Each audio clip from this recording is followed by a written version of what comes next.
Well, good evening and welcome to the presentation about the Bachelor of Science in Food and Resource Economics in the Faculty of Land and Food Systems at the University of British Columbia in Vancouver, Canada. We are coming to you today from the traditional, ancestral, and unceded territory of the Musqueam, Tsleil-Waututh, and Squamish First Nations here in beautiful Vancouver, British Columbia, and the Point Grey campus of the University of British Columbia.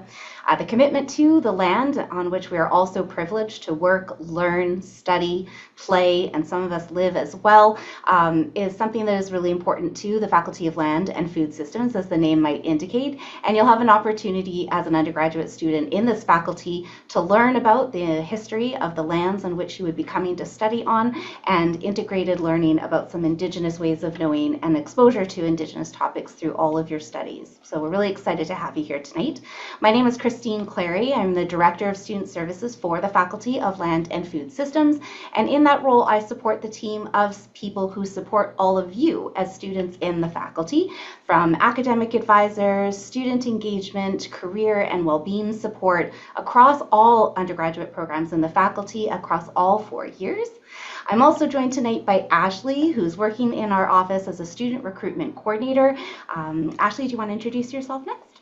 Yeah, so I'm a student recruitment coordinator, like Christine said. I work alongside her in the LFS Student Services, but I'm also a fourth year student in applied animal biology. I'm currently part of the co-op program, which means that I get to take a break from school to get some work experience, which is what I'm doing within the LFS Student Service office. And I'll pass it back to Christine.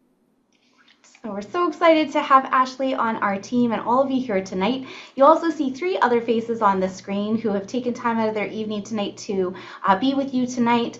Rick, Jonathan, and Chang. They are all going to have an opportunity to introduce themselves a bit later in the presentation. All 3 of these individuals are connected with the FRE program. Really privileged to have their time and attention today, and for a chance for all of you to get to ask questions and learn a little bit about the program through the lens of both student and faculty. So excited to have everyone here today.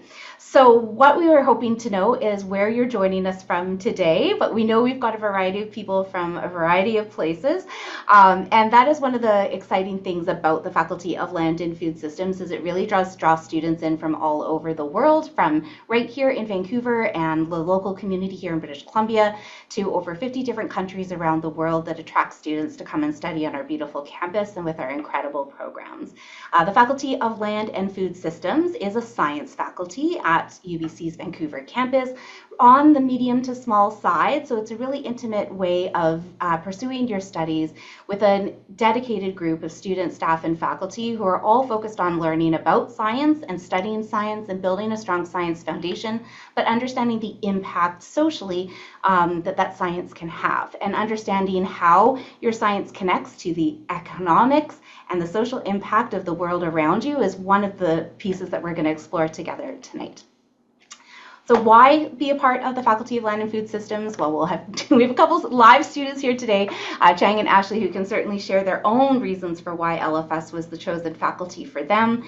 But you are really going to be addressing local and global issues, from food security and human health and nutrition to land use and animal welfare, and really important issues that touch on you and your lives as a citizen of the world, locally, globally, really getting a chance to pursue the things that you're passionate about, address the challenges you're observing as students that you want to make an impact on addressing, and giving you the tools, the skills, and the knowledge for you to be able to do that in a really effective way after graduation. As I mentioned, our community is a little bit smaller here on campus, and that offers a really unique opportunity for you as students to get to know your professors, your fellow students, your staff, and really have that tight-knit community feel that so many of our students reflect on as one of the greatest strengths of our faculty. Integrated learning is something that's really important for us as a faculty. You'll see it in a lot of our names, and you'll hear the word applied a lot during presentations or through the conversations you hear from other students. So it's learning the theory, learning the foundations, but understanding how those theories and foundations apply in real world settings, in practical settings, how do those theories apply to addressing some of these local and global challenges that you're facing, and how can you integrate some of those practical real world experiences into your undergraduate program. Ashley is a great example of one of those examples by taking a beat, moving away from your studies and applying some of that learning or gaining some experience through working positions here on campus. But there are a variety of different ways in which our students engage with their learning, both inside and outside the classroom, to make the most of their experience, and you'll get a chance to hear about some of those tonight as well. So today we are going to cover an overview of the Bachelor of Science in Food and Resource Economics, and then do a bit of a deep dive into the program itself so you can better understand the strengths and the benefits of attending this program in LFS. And then Ashley is actually going to spend some time with you showing you through some research of one of our faculty members, a case study to look at lethal control intervention and human-wildlife conflicts. So a really exciting and interesting study that would be an example of some of the topics that you could cover as a student in this faculty. And then we will also spend a bit of time with all three of our speakers today to share a little bit more about their experiences with the program, both from in front of the classroom as instructors as well as in the classroom as students. And then we'll talk a little bit about what some of the opportunities will be for you both within the program as well as after graduation as well. And we are going to hold some space for Q&A, so any questions that you have, hang on to them and we'll hold some space to return to them throughout the presentation so all your questions can be answered tonight. So what is food and resource economics? It spans topics related to, of course, as the name might entail, economics, analyzing data and integrating that with physical sciences. So looking at things through the lens of economic policies and how those are impacted by international food markets, biodiversity conservation, and sustainable food systems in this ever-changing climate. We are all experiencing some really ebbs and flows and changes with the climate. For those of you locally here in British Columbia, you might have experienced your very first snowfall over the last 24 hours, which always feels a little bit earlier every single year. And you may have experienced the incredible challenges that we as a province faced when we had our atmospheric river and washed out roads and access to food and transportation, and how are we going to move goods around. And it really did bring a lot of the challenges that this program looks to address to the surface for those of us living in these communities. And for those of you joining us from other parts of the world, you might have your own examples to draw from where you're looking at all of these issues, not just through one perspective, but needing to understand the issues from an interdisciplinary perspective to understand what these challenges that we're facing mean for communities and people, and what some of the solutions can be to mitigate or deal with some of these challenges that we're being faced with as a community around the world. And looking at it specifically through the lens in this particular program through economics and business models, and looking at the food system through the ways these solutions can be brought forward by looking at them through economics and data, and then having that scientific foundation in which you can build upon. As I mentioned before, these hands-on experiences are integrated into all of our programs, including the Food and Resource Economics program, and working very closely with community partners to explore these global issues, bringing real-world learning and knowledge into the classroom and giving you the chance as a student to understand and apply that learning yourself. It really is an important opportunity to address and gain a deeper understanding of the global food market and sectors within this global supply chain that we are all a part of, and really being able to understand the environmental challenges that we're facing and working through and understanding how you might be able to contribute some solutions to these challenges or address them as we go through. You can follow these different challenges or address these challenges in two different pathways through majors. Majors at university are the subject areas of concentration that you as a student will choose to pursue. It allows you to narrow your studies and focus on a particular area, but I do want to stress that these programs, and Chang will probably share a little bit about his own experience, these programs do offer a lot of diversity for you to explore courses in other disciplines, but these majors give you some guidance and some guardrails and kind of direct your learning around two particular topic areas: data analytics as well as business and markets. Data analytics provides you with fundamental skills to address issues in the food and environmental sectors based on applied economics and data analysis. As the name might indicate, if you're passionate about data, you're passionate about analyzing that data, understanding the data, and then being able to take that information and apply it in the real world setting, this could be a really natural and good fit for you. You're going to be studying critical issues like resource depletion, biodiversity loss, and climate change, and being able to observe and visualize trends in these areas and start to come up with outcomes and solutions and plans to mitigate some of these challenges. This is not an exhaustive list of career opportunities by any stretch of the imagination, but a wonderful sample of some of the potential career pathways that students can pursue when graduating through the data analytics program. So working as an economist in the agriculture industry or sector, working on public policy or trade and analyzing decisions that are being made at both local, provincial, federal, government levels to impact the changes in how we make decisions as a society, doing data analysis in a variety of applications, whether it's import and export, looking for environmental agencies, or just looking at how we manage resources through the lens of economy.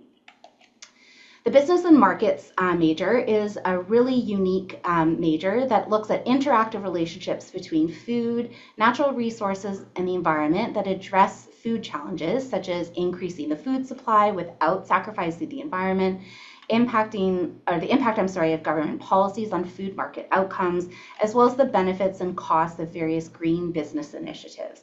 So while data analysis was looking at it more through the lens of data and behind the scenes number crunching, this would be looking at it from more of a front end policy perspective and looking at it more through that business and marketing lens.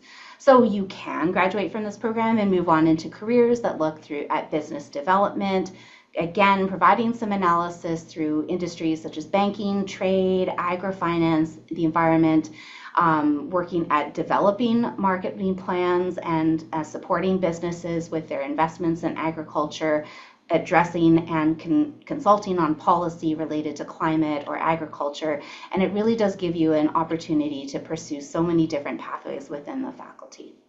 So those are the majors that you can choose from. And in terms of what it's actually like to study in the faculty, I'm going to turn it over to Ashley, who, as I mentioned before, is going to run us through a case study of research of one of our esteemed faculty members. So Ashley, over to you. Awesome. Thank you, Christine. So now we'll give you a little taste of what coursework would look like in the Food and Resource Economics program. We're going to do a case study on the lethal control intervention and human-wildlife conflict in BC, and you'll get a chance to see how economics can be used to evaluate lethal control intervention, which is an effective method to reduce human-bear conflicts in BC long-term. And I think a lot of people assume that economics is related to making money, but economics is essential for various different topics, including biodiversity and environmental changes, and we'll get to see what is human-wildlife conflicts. Human-wildlife conflict is when the needs or behaviors of wildlife negatively impact humans and vice versa. So this happens when there is competition for resources like living space, food, and water. And this can lead to the wildlife damaging crops, injuring other people, injuring the livestock or domestic animals like pets. And when people or domestic animals and livestock get injured, the wildlife animals are often killed in retaliation to prevent future conflicts. So in this case study, we'll be focusing on the human-bear conflicts in BC, and the information in this presentation was developed in collaboration with Dr. Samit Gulati, who is one of the professors in the Food and Resource Economics program. The information was taken from his recently published study called Do Lethal Control Intervention Reduce Human-Wildlife Conflict? Evidence from black bears in British Columbia. So if you're interested in looking more into this, you can search this up on Google. And to give you all some background information about black bears in the province of British Columbia, there are approximately 120,000 to 150,000 black bears living in BC right now, and BC has the largest black bear population. So as well as the most human black bear conflict and the most lethal control intervention in all of Canada and the United States. The lethal control intervention is a type of wildlife management strategy that is used to protect human safety and agricultural investment by killing wildlife. So you might have seen animals that have harmed humans being euthanized after, but this can also be done through various different methods, including poisoning, traps, or they would be shot using guns or a type of explosive. So let's make a quick guess. Do you think that the lethal control intervention will increase or decrease human-bear conflicts? We'll just give you all some time to put your thoughts into the chat, and let's see if majority of you all think that it would increase or if lethal control would decrease in over time, decrease human-bear conflict. Someone says increase. Any other guesses before we continue on? Another says decrease. Okay, so it sounds like majority are saying decrease, and we'll find out at the end of this case study. Thank you all for putting your thoughts in the chat. So economists are able to figure out the answer to this question using various different statistical tools, methods, and techniques. So in this study, Dr. Galati used the panel regression, which is a statistical method that I believe is taught in upper year economics courses that allows experts to analyze data that was collected over time from multiple subjects. So this strategy can be used to evaluate how casual impacts from an intervention on um, outcome intervention on outcomes and allows us to control for unique subject level differences as we can track the same subject over multiple periods of time. So in this case, we are tracking multiple black bears. So Dr. Galati was able to track and analyze the trends of the same black bear over various periods of time. And he did this with multiple different black bears in BC. So during the collection period from 2013 to 2021, they were able to track all the different lethal control interventions that happened throughout those years. And during this time, there was 66,745 human black bear conflicts that were reported, and there were also 59,514 non-aggressive black bear conflicts. There were also 7,244 aggressive black bear conflicts, which led to 3,337 black bears killed in the sample. And the difference between aggressive and non-aggressive conflict is that aggressive conflict means that this led to direct harm to humans, while non-aggressive conflicts was when there were no direct harms to humans, and they were generally just rummaging in the areas that humans are often in, such as in human trash. So some of the factors that contribute to human-bear conflict include things that we can't control, like weather, but there are also factors that we can control, like human settlement and density, and the environmental food availability. So we'll dive deeper into each factor, starting with weather. The two main causes in the increase in human-bear conflict are the increase in precipitation, which is rain, and the high fall temperatures. So the increase in rain can lead to an increase in supply of vegetative food, which can lead to more conflict. However, there are less people active outside, which can also minimize the opportunities to cause conflict. As for the high fall temperatures, this would lead to decreased plant productivity, which leads to droughts and then reduces the natural food availability. And this would then cause black bears to delay hibernation to maximize foraging, and this would then increase the conflict with humans. So next we have the environmental food availability. There are two big ways that the food that bears have access to can impact human-bear conflicts. So if there is an increase in salmon abundance, there is a decrease in reliance on food generated by humans, such as their crops and the farmland and the livestock that humans take care of. And additionally, bears can easily access garbage in urban environmental areas. So this could then increase conflict. So there is two sides to this. The last factor is human density. High human density regions have lower human bear black bear conflict, and this creates a negative relationship between human densities in parks and conflicts as black bears are avoiding areas with heavy human usage. As more humans hang out in parks, black bears will become more aversive to those areas. Now, bringing this back to economics, how does statistical strategies like the panel regression come into play? So the researchers account for the variables discussed, which allows them to estimate the effect of the lethal control in isolation of human density, precipitation, and all the other factors that we just spoke about. And this is why having a foundational knowledge in science is essential for economists who go on to study environmental issues. Now, to answer your question earlier on whether lethal control interventions will increase or decrease human-bear conflict, lethal control interventions only led to a temporary reduction as the human-bear conflict reduced for 5 to 7 months, but returned back to pre-lethal control interventions levels after 8 to 12 months. And the black bears did continue to avoid returning to areas where lethal control intervention occurred, and I would have also guessed that which this would lead to decrease, but the research has said otherwise. Not only is lethal control intervention ineffective long term, but it also brings up animal welfare concerns. Conservation and wildlife management agencies have to be mindful about using lethal control interventions now that studies were able to use economics to determine that lethal control interventions did not decrease human-wildlife conflicts in the long run. Some ways that we as a society can avoid human-bear conflicts is reducing bear attractants in urban wildlife areas and being mindful of creating conditions that cause natural food shortage.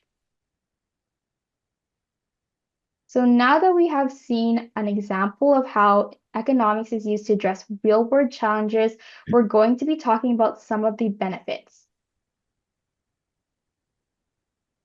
Using current data to predict future trends will help support changes in policies and systems. So exploring the interrelationships between external factors and the food and resource systems using economics will help explore the interrelationship between external factors and the food and resource system from a different perspective, which will allow the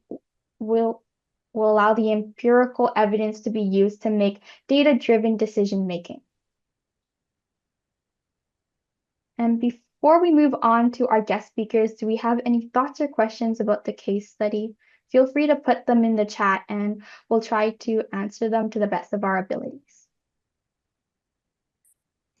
Thank you so much, Ashley. While we wait for any questions to pop up in the chat, just want to thank you for walking us through this incredible study. I could see Chang nodding his head as he was reading through. I don't know if it's bringing back a little memories from your undergraduate days in food and resource economics or connecting with your current experience in the master's program, Chang. But this is a really exciting opportunity to show students like yourself who've joined us tonight some of the variety of research and diversity of learning that is happening in the food and resource economics program and how beautifully it sits within the Faculty of Land and Food Systems. Ashley herself, as she mentioned, is an applied animal biology student. So looking at issues of animal welfare and being able as a food and resource economics student to engage with individuals who work in our animal welfare program and think about the impact of this study beyond just the data itself, but to think about some of those impacts as we talked about before, and looking at some of the issues and challenges that this data presents is one of the beauties of this faculty and being able to cross disciplines and look at these challenges and issues through many different perspectives and lenses.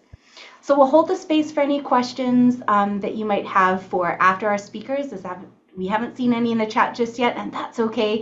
If you're just a little nervous to ask, build that confidence as we get an opportunity to hear from our three guest speakers tonight, so that you get a chance to ask when we have some time for questions a little bit later on in the presentation.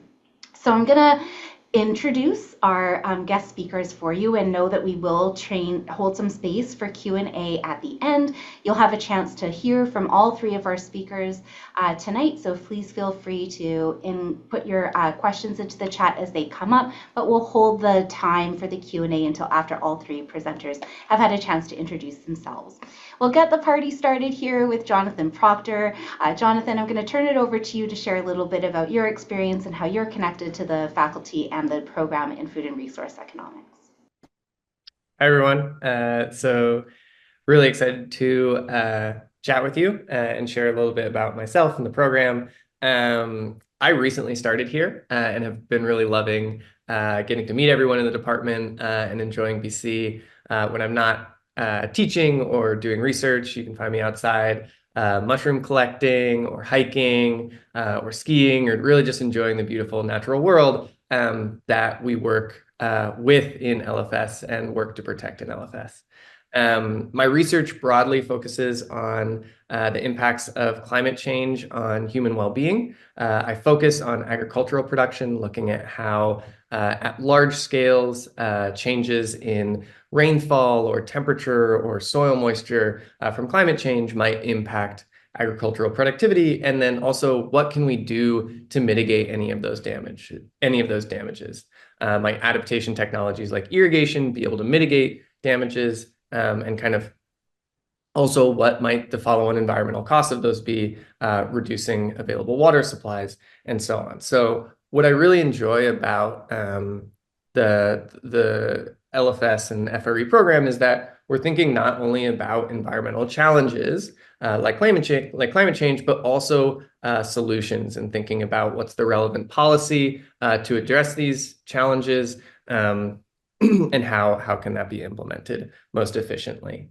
Some of the classes that I teach largely within the data analytics side of things. And so one example class that I recently developed is on spatial data analysis and remote sensing. And so in that course, students learn how to load, manipulate, and analyze spatial data, like, for example, the measurements of temperature across Canada, or measurements of rainfall, or wildlife migration routes. How do you load that data, and then how do you learn from the data how different social and environmental variables relate to each other?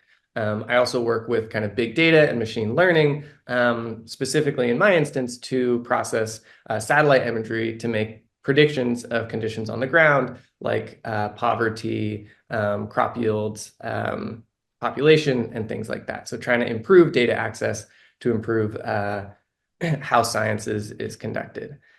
So happy to take any questions, and I hope to see some of you in the fall. Thanks so much. Thank you so much, Jonathan. It's so exciting to hear about the research that you're doing and the passion with which you talk about data, which I may not share. So it's very exciting to have the opportunity to hear from you, and really would love the chance now to pass it over to Rick Vericello, who works with our faculty as well in the Food and Resource Economics program as a professor and graduate advisor. So Rick, over to you. Thank you, Christine. Unlike Jonathan, I've worked in the faculty for a number of years. I actually grew up not far from Vancouver in Langley on a dairy farm. And so I then pursued my graduate training and in Chicago, and then returned to UBC. And I've been teaching here ever since, except for a stint where I was based in Indonesia, and I was heading up some development economics advisory projects, helping the Ministry of Finance and Planning in Indonesia. So my history in terms of choosing economics, maybe one that you can relate to, because I came from nearby, and I was really curious about what university to go to, and I chose UBC because it was near and because I had friends here, but I was also quite excited about a number of the programs. And why would I choose economics? I think it's clear that I would have an interest in the Faculty of Land and Food Systems because I was also from a farm, but I was unsure of what specialty to engage in. And I knew economics covered a wide range of topics, which it does. And I thought that maybe I could defer my specialization a little bit longer and by studying economics and then that led me into the areas that I eventually chose to work in. And what are those? One of the areas that I've moved into heavily was on trade. Agriculture is very reliant upon trade, and to learn about trade issues and especially conflicts in trade policy, that became one of my areas of work. I also was quite interested in domestic policy in agriculture. We have many policies and regulations, and oftentimes they have effects that are not obvious. And so we use our economic tools based on some economic theory, but also the kind of rules and institutions that are in place within our agricultural sector and try to understand better, even quantify what are the effects of these various policies on different groups, different types of farmers, and so on. And a third area, I guess you could say, arose out of my work in Southeast Asia. So it was trying to understand the process of economic development and how do you get countries to grow and to therefore raise their incomes and reduce poverty. And this has the advantage of being applicable even within Canada when we have low-income communities or First Nations communities that are having challenges and raising incomes. The same set of principles apply. So that gives you some idea of the areas in which I work.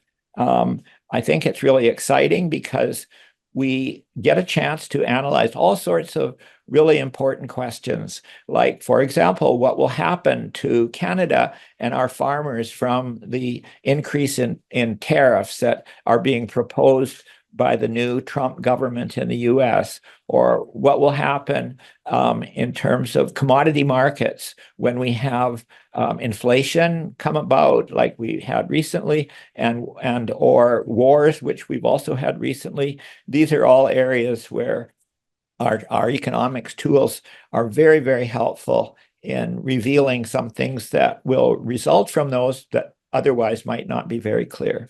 So I'll leave it at that. I'll encourage you to join us because it's really an exciting area, and it also has a number of challenges where we have to learn a lot and become lifelong learners. Thank you so much, Rick. And over the 10 years I've had the pleasure of working alongside you, certainly know of your passion for this work and for this program. So it's exciting to hear that come through.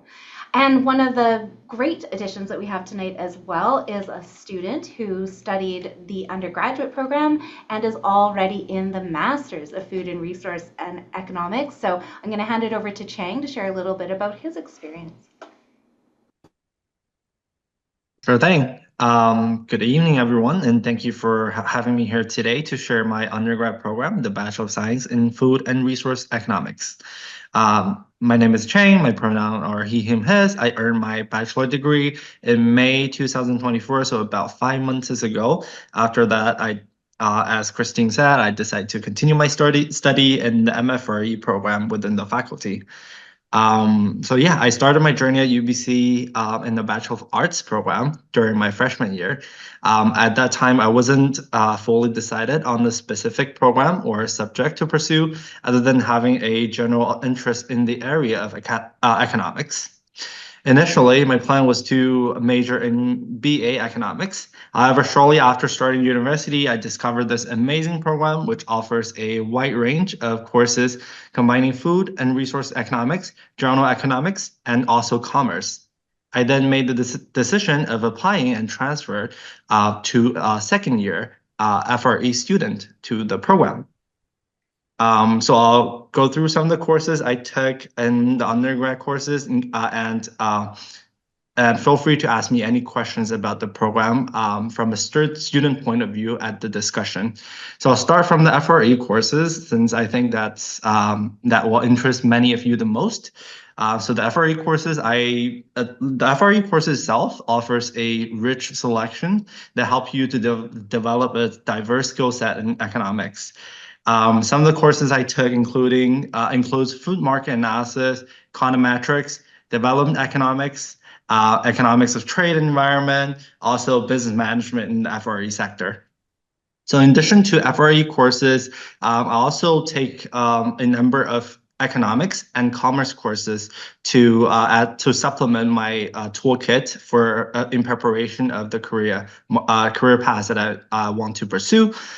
Some of the courses I took including in economics, including international trade, cost and benefit analysis, money and banking, and commerce courses I took including marketing management and also organizational behavior.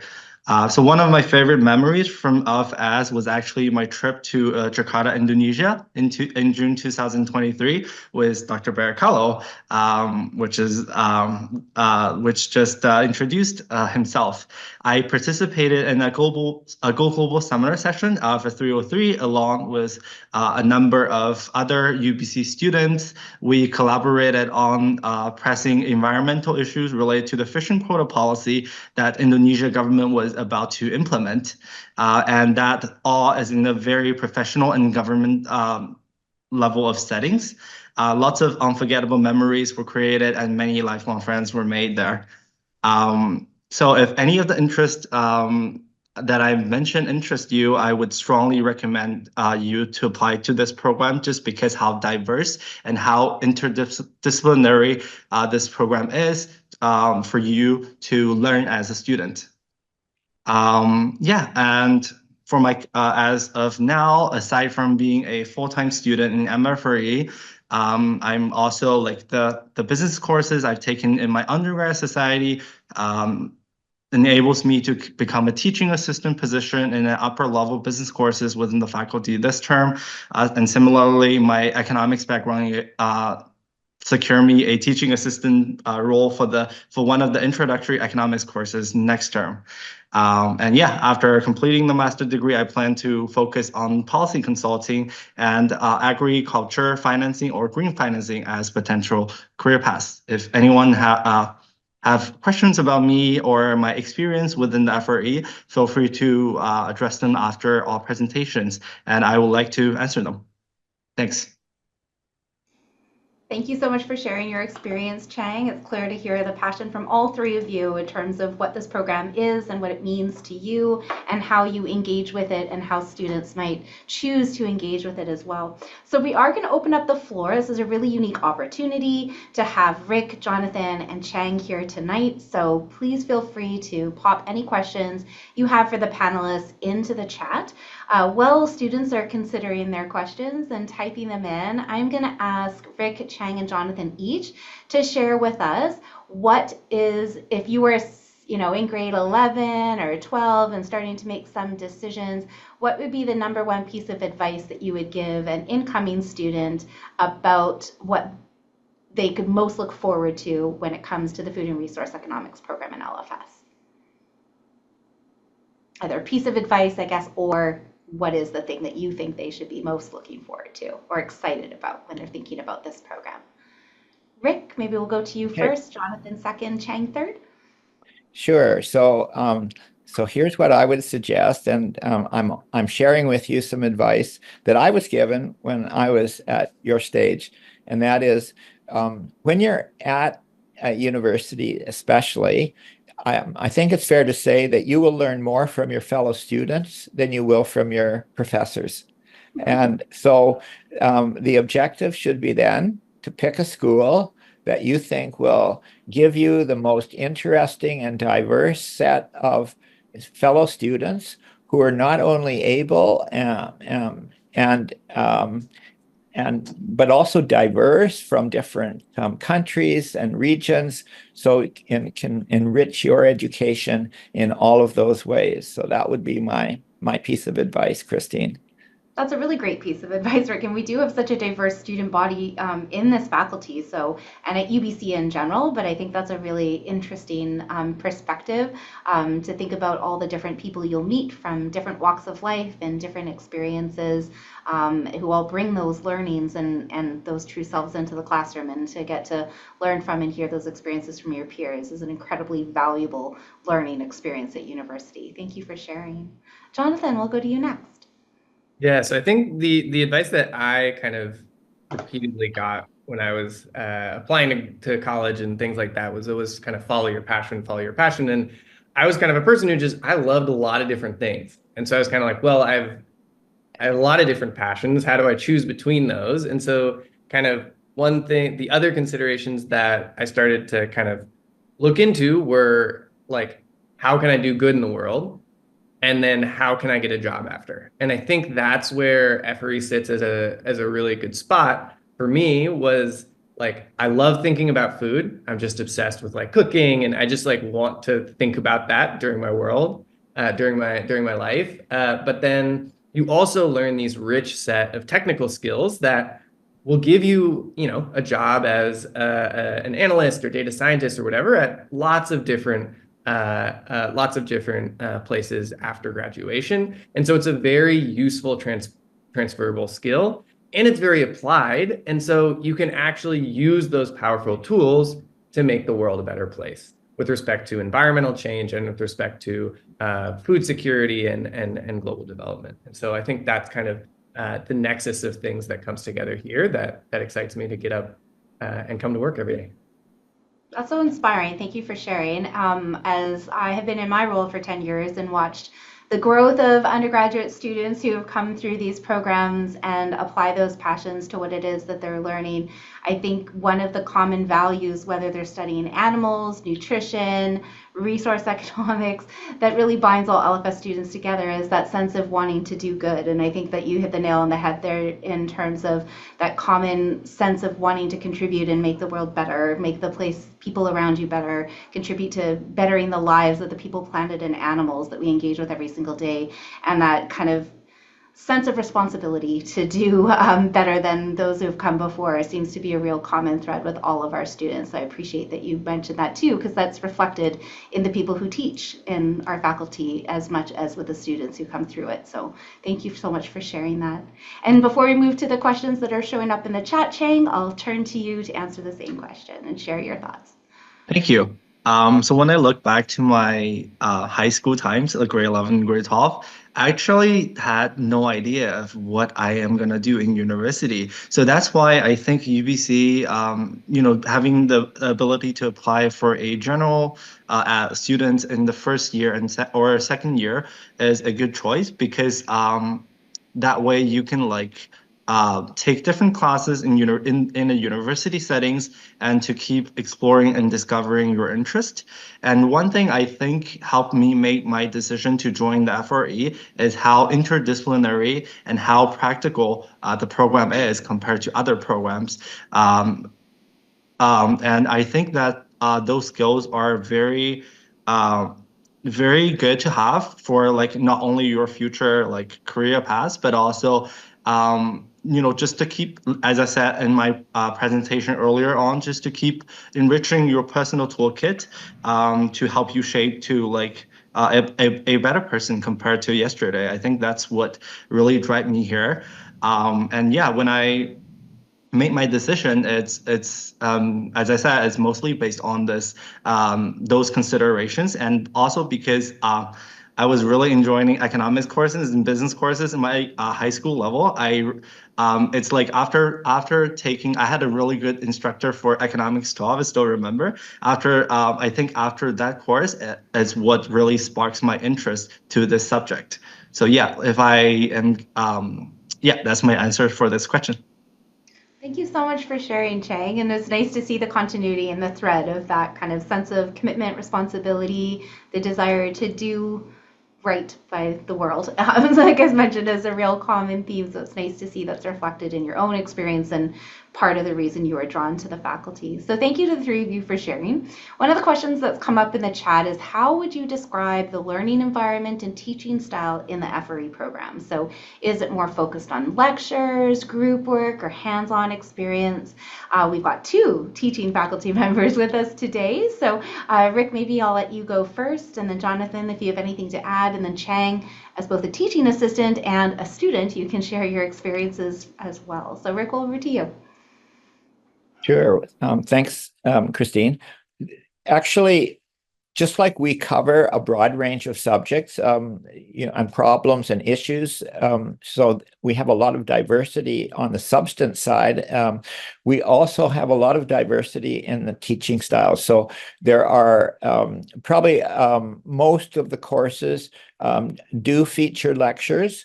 However, I think almost all courses will be working with hands-on experience in the sense of using data or using real-life institutions and government policies. Among us, we have an enormous amount of real-world experience, and we bring those to the classroom every day. So it's maybe not, unless you're like Chang and go off to Indonesia in the course that he described, where we actually did work with policymakers, the hands-on experience might be sometimes from case studies or from individual experiences being shared.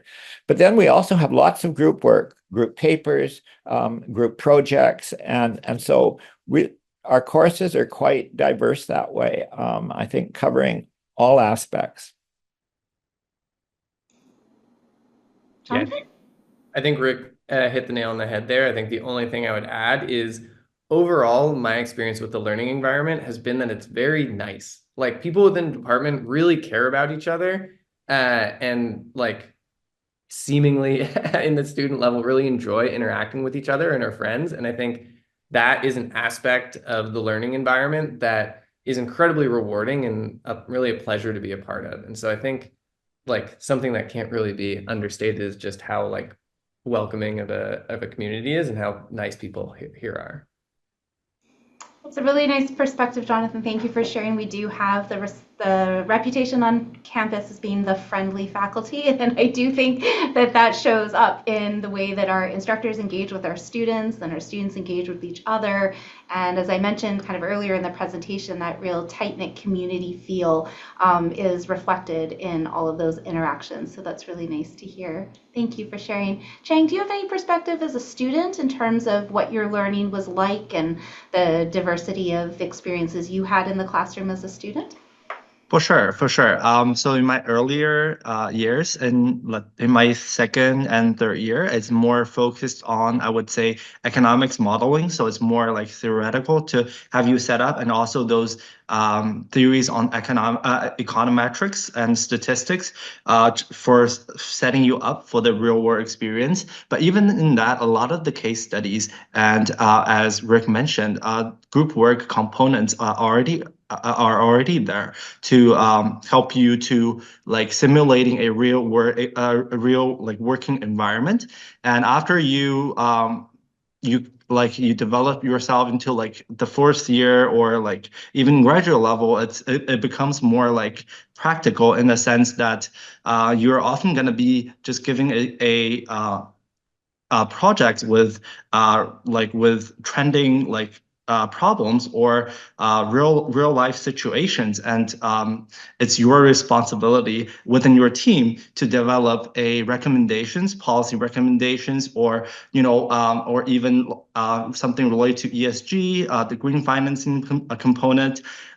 So like I would consider those things are mimicking a real world situation, and those are the things that you're actually going to be doing in a working environment. So those things is what like interests me the most, and yeah.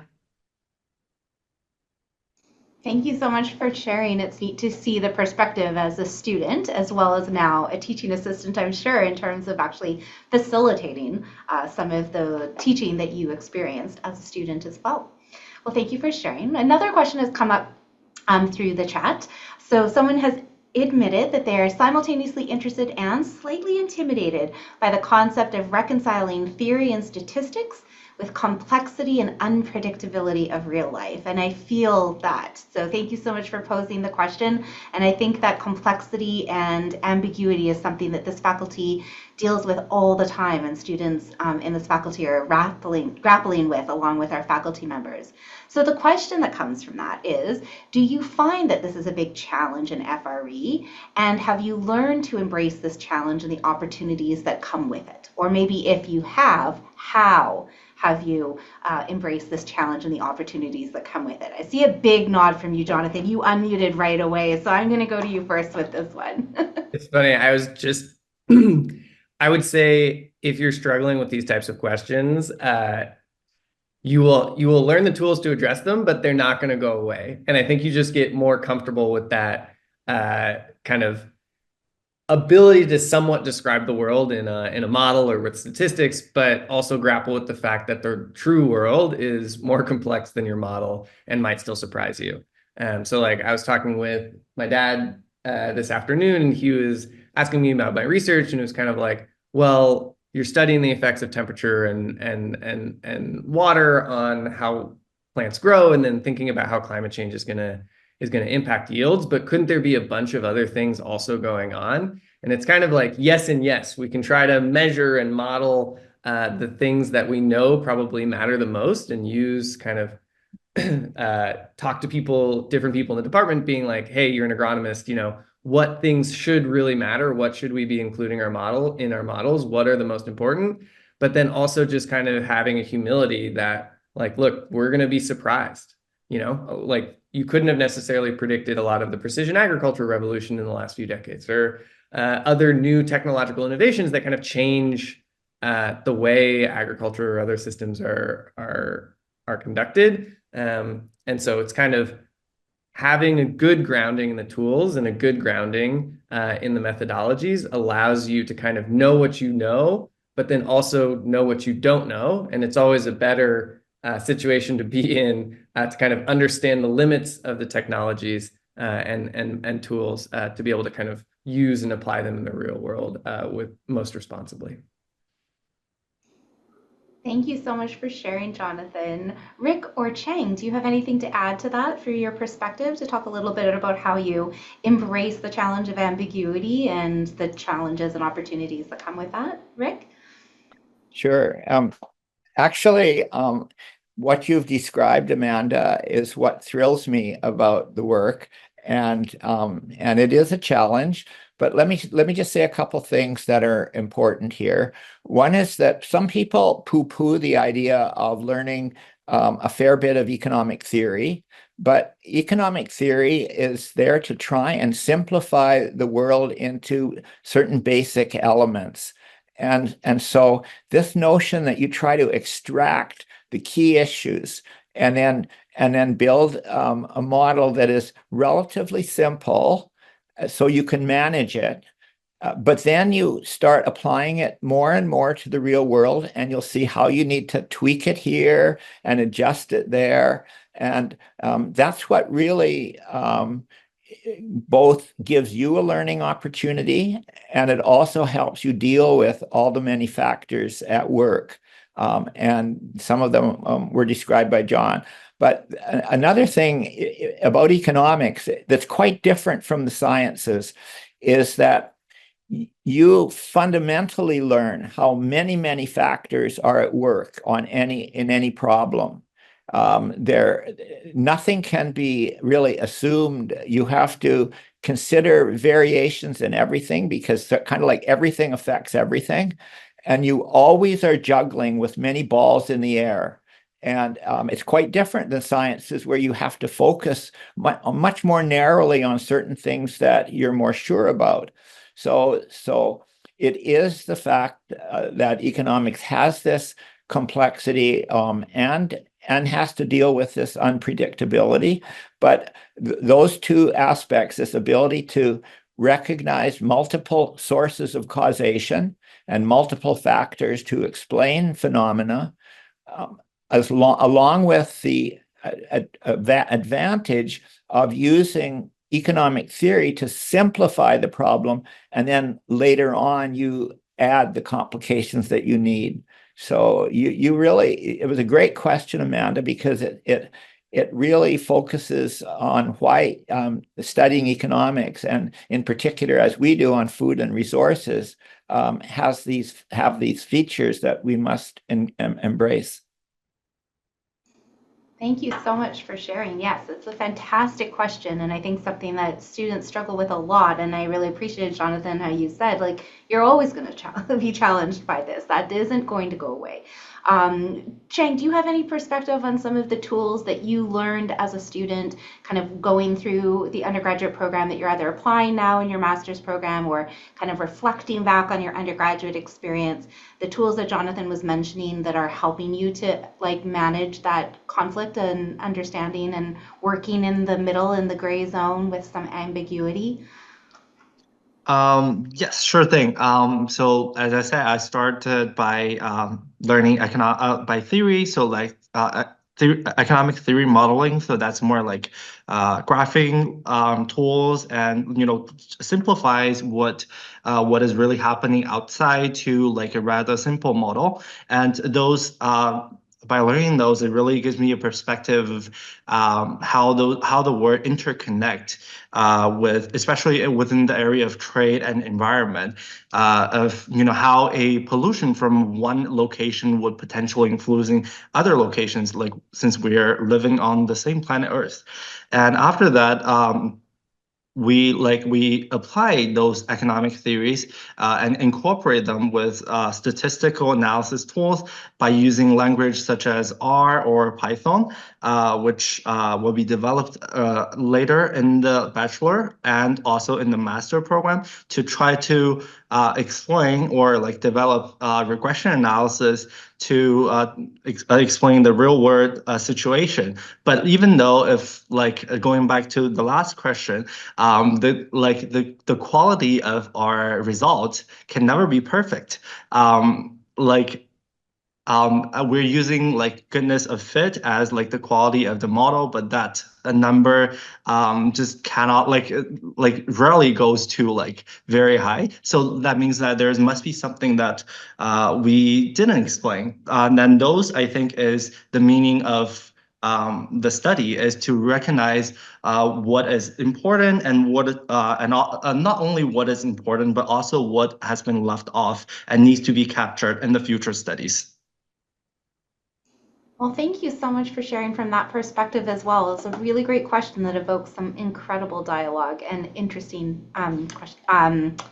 answers through the lens of all three of you. So thank you for sharing.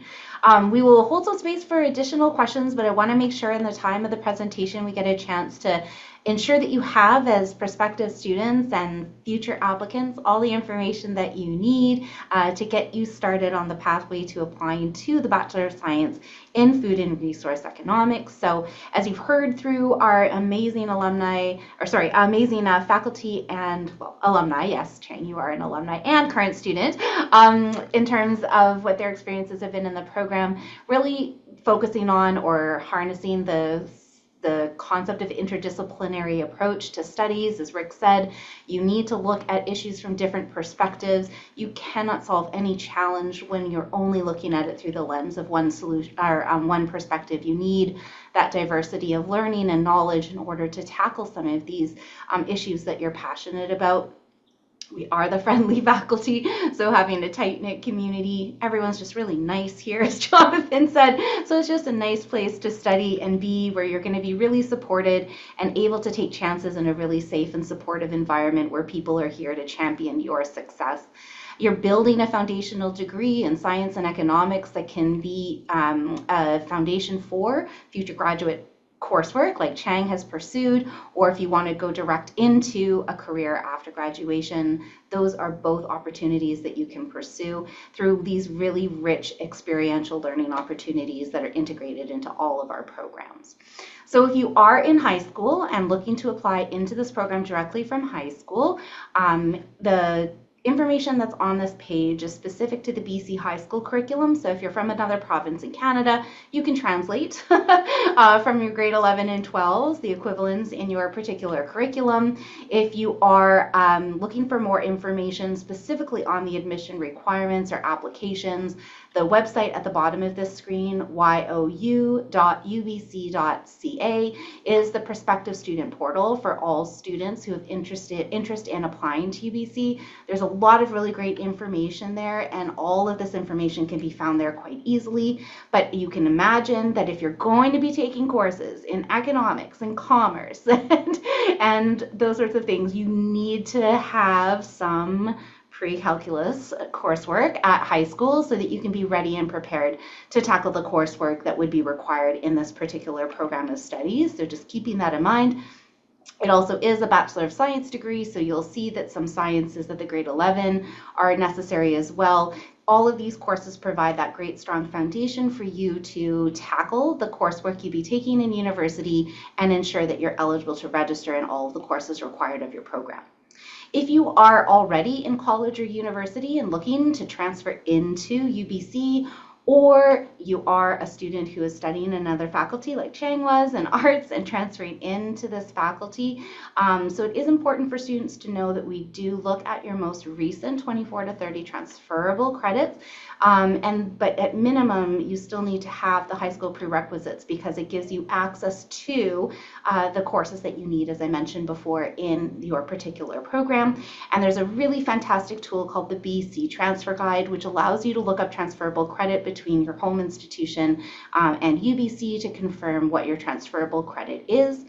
The early application deadline for UBC is around the corner. I can't believe we're already talking about December and that it's not that far away. So December 1st is the early application deadline, especially if you do want to be considered for any scholarships. However, the final application deadline for UBC is January the 15th, so you still have a little bit of time to consider your options. And of course, if you have any questions, you might want to do a little bit of research on your own to see if you can find those questions through some of the resources listed here. Our website, the landfood.ubc.ca website, you can explore programs, access resources, and connect with our team or members of the Food and Resource Economics team who'd be happy to answer questions. Make sure that whatever it is that you're pursuing in university, you're choosing something based on your interests. If you love what you study, the chances are you're going to have a really positive academic experience, do well in your classes, and it will lead you on a pathway towards a fruitful career doing something you're passionate about. And know what the admission requirements are. It's important to know, especially maybe if you're early on in your high school years, if you're in grade 10 or 11, to do some of that early planning and make sure that you have all the necessary prerequisites. And as I mentioned before, the prospective student portal is a wonderful resource. And then just like you have tonight, attend events and presentations and get to know the community of people that you would be engaging with to see whether or not that would be a good fit for you and a place where you think that you would be happy and successful. We really encourage you to stay connected with us, so if you do have any questions after this presentation, you are more than welcome to email us. The academic advising team in LFS Student Services is available to meet with prospective students and provide advising and guidance depending on what your background is, what your interests are, and support you through and navigate the application process. Ashley, as our student recruitment coordinator, is also available to meet with you and provide that one-on-one student-to-student, peer-to-peer experience and share with you through the lens of a current student and a faculty to support you in knowing what that experience could be like. You can follow our faculty on all the social channels, of course, at UBC LFS, or navigate our website for any future questions that you might have. On behalf of everyone in the faculty and all of our guest speakers tonight, I just want to thank you for joining us and then extend a special thank you to Chang, Rick, and Jonathan for giving of their time tonight and sharing their perspectives through the amazing Q&A. It's wonderful to hear your perspective and know that there are so many passionate people who have gone through the program and continue to engage with the program through their teaching roles. And it's really exciting to think of new students coming and getting a chance to experience that passion through your classes classes as well. So thank you for being here tonight. We are going to stop the recording shortly, but just want to remind you that if you want to take a screen grab of how to stay connected, please do. And again, thank you so much to Ashley for co-presenting with me and sharing a little bit about the case study and giving you some insight into what some of the learning could be like in the faculty. We wish you the best of luck with your decision making and hope to see you in the Faculty of Land and Food Systems soon.